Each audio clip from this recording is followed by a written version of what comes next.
So this is the story of Daniel, an American professor living in the wilds of Ireland, and he's married to a reclusive ex-film star. And he makes a discovery about a woman he knew 20 years ago, and this information is enough to send him off course, far from home and far from Claudette and his family. So it's a novel that crosses continents and time zones and encompasses a cast of quite diverse characters whose lives intersect with Daniel and Claudette's. It's a novel very much about leaving and arriving and about what it means to belong to a place or a person, but most of all it's a portrait of a marriage, the forces that hold it together and the pressures that drive it apart. In some ways it's a reaction to the book I wrote just before it, Instructions for a Heatwave, which had a very strict set of rules and structure. It was written from 4 different points of view over 4 days, so it did have quite a technical restraint to it.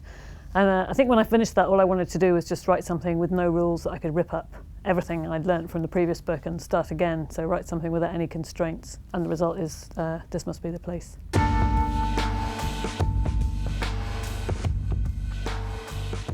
Well, I'd had this idea of writing a novel about a woman who drops out of life, who has had quite a lot of fame quite quickly and hates it, and so just becomes a recluse. But I couldn't. It was a story I couldn't quite find the right angle or the right way in. And then one day I just had this idea that what should happen is that a man, should come across her in the middle of nowhere and have no idea who she is, and she's so surprised by this that they start to form a relationship. So that's kind of how Daniel came to be. He suddenly seemed to be the key into the story that I wanted to write. The idea of a man who's very sociable but is slightly oblivious. So he kind of comes across her and doesn't quite clock what the situation is.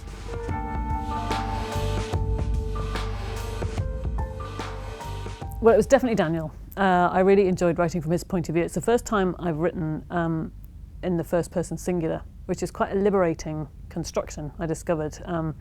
And he's very loquacious and very uninhibited. So I always look forward to his chapters because they became quite chatty, quite intimate, quite sort of with quite a lot of digressions. So it was always interesting to write. And also inhabiting somebody who's another gender and another nationality to you is very liberating.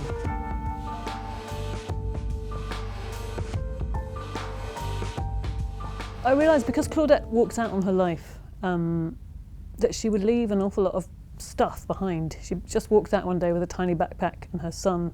So everything from her life, every possession, every item of clothing, every letter that makes up the fabric of her life is left behind. And I was interested in the idea about the story that objects can tell about you, that they have their own narrative, the things that you live with and live among. And also I have a friend who's an auctioneer, and he sometimes tells me about the things he's auctioning, and I never really understood the kind of draw for people to spend huge amounts of money on things that belong to famous people. I never really got it. It always slightly baffled me. And then one day he said, "I've got a letter by Charlotte Bronte. Do you want to see it?"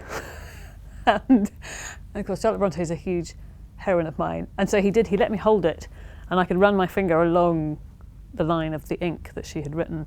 And it was only then that I could understand that kind of thrill. And I think it's all about fingerprints. It's all about touch. You get to touch something that these people touched. It's that kind of collapsing down of distance and your life and theirs. So it was only then that I realised the reason, I realised the kind of thrill of it, why people pay vast amounts of money to own these objects.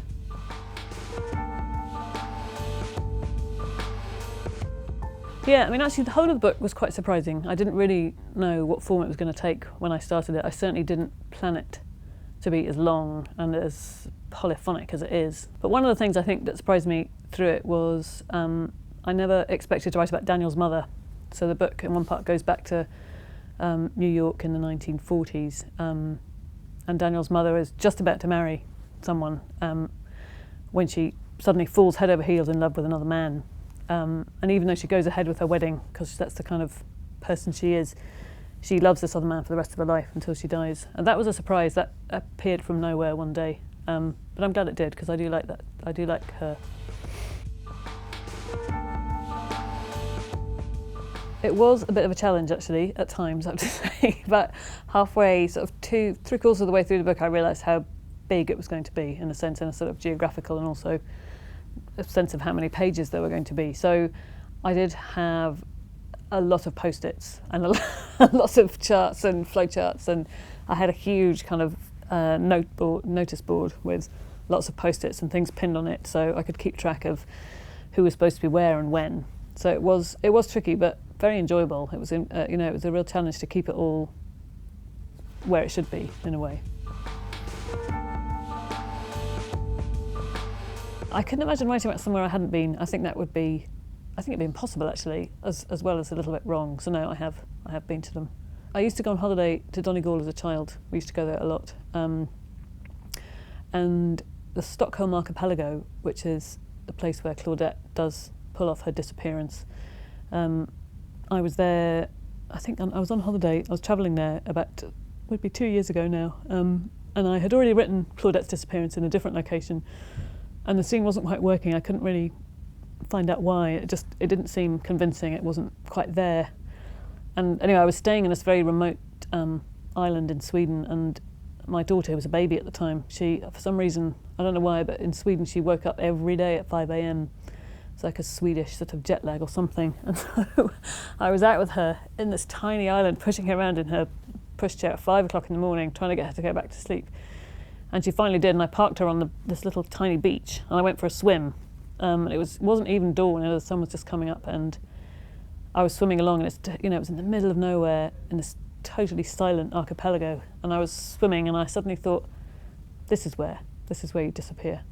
This is where it could be. So I rewrote the scene, and it finally fell into place. It'd be hard actually.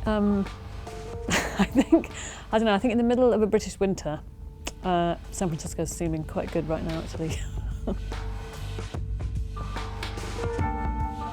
The one scene actually which I had to write and rewrite was the scene where Daniel takes his son Niall to a skin clinic.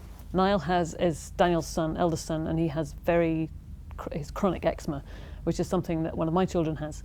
And so there's a scene where Daniel has to take him to a clinic, and he needs to get wrapped, which is what they do with children who have very, very sore skin. And Daniel is so enraged by the posters on the wall, because the posters are all for products for children with eczema, but all the children in the photographs have absolutely perfect skin. And so I don't know what it was. I think maybe it's a scene. I don't often write from real life experience, but I think when you do, it's often harder than actual making things up, because I kept writing this scene and my husband kept reading it and saying, "You're ranting." And I think I was putting too much of my own feelings into it, where actually I needed to fictionalise it. So that was something I had to rewrite, and eventually I turned it all around and I rewrote it from the child's point of view, and then it suddenly worked a lot better. But that was something that I had to really work at to sort of fictionalise in a way.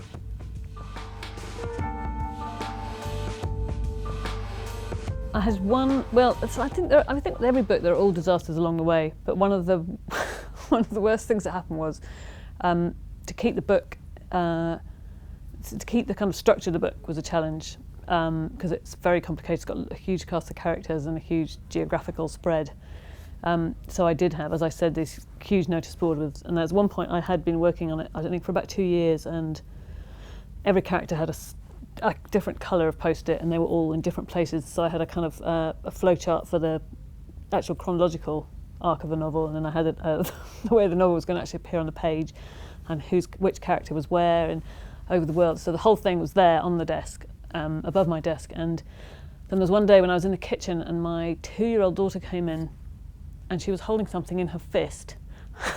And when I said, "What's that?" she opened up her hand, and in her hand was this huge matted ball of coloured paper, and she had stood on my desk and pulled in every single one and scrunched it all into a ball. So that was a bit of a low point. So I basically had to start from scratch with the whole plan over again. But I do think actually it made the book a lot better, because sort of I was about halfway through the writing process, and it meant thanks to my daughter's intrusion, that I had to completely rethink it from the start and work out what it was I wanted to do and where everybody had to be and when. So in a way, I think it strengthened the book in the end, but it wasn't a good day.